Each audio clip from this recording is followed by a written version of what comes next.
Hi friends, Bobby. నేనైతే Kuwait వెళ్తున్నాను. ఈత వచ్చింది కువైట్కి. మా ఫ్రెండ్ నన్ను డ్రాప్ చేయడానికి వచ్చాడు. హాయ్ చెప్పరా నాని, హాయ్ చెప్పు మా ఫ్రెండ్స్కి.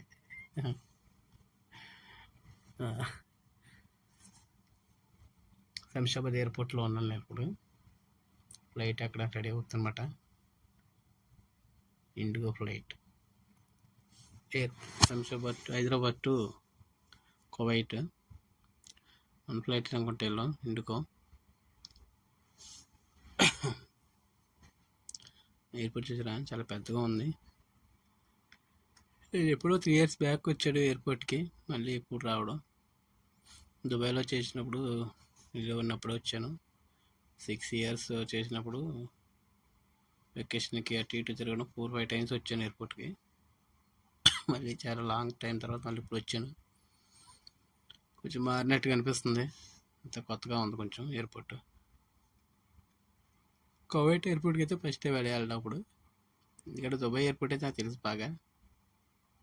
అప్పుడైతే దుబాయ్లో చేసేవాను కాబట్టి. బోర్డింగ్కి అయితే వెళ్తున్నాం మనం. బోర్డింగ్ అయిపోయింది, స్పీడ్గా ఉన్నారు. ఫ్లైట్ లోపలికి వెళ్తాం ఇప్పుడైతే. కారిడార్లోంచి ఫ్లైట్ లోపల మీకు చూపిస్తాను ఎలా ఉందో. చలో లోపలికి అయితే వచ్చాం. ఇది ఫ్లైట్ లోపల సీట్లు ఇవ్వండి చూడండి. మీకు వీడియోలో అనిపిస్తుందో లేదో కానీ నాకైతే చాలా పెద్దగా అనిపిస్తుంది ఇది, చివరికి. మన సీట్లు ఎక్కడున్నాయి ఇప్పుడు వెతుక్కోవాలి. B28 మన సీట్ నెంబరు.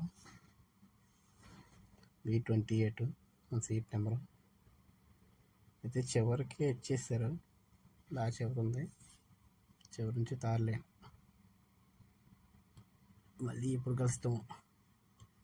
2 years దాకా ఇండియా రాము. ఇప్పటి వరకు మా ఫ్యామిలీ, పిల్లలు అందరూ. మా పిల్లలు అయితే చాలా లేట్ చేశారు వచ్చేటప్పుడు. లేట్ అయితే రన్వే మీద ఫ్లాట్ అయిపోయింది. ఒక్క 2 నిమిషాల్లో గాలి ఎగిరిపోతుంది ఫ్లైట్. చూసారు ఎంత స్పీడ్గా వెళ్తుందో. టేకప్ అయిపోయి సమయంలో ఎంత స్పీడ్గా వెళ్తుంది ఫ్లైట్. మనకు లోపల ఉన్నప్పుడు భలే తెలుస్తుంది ఫీలింగ్.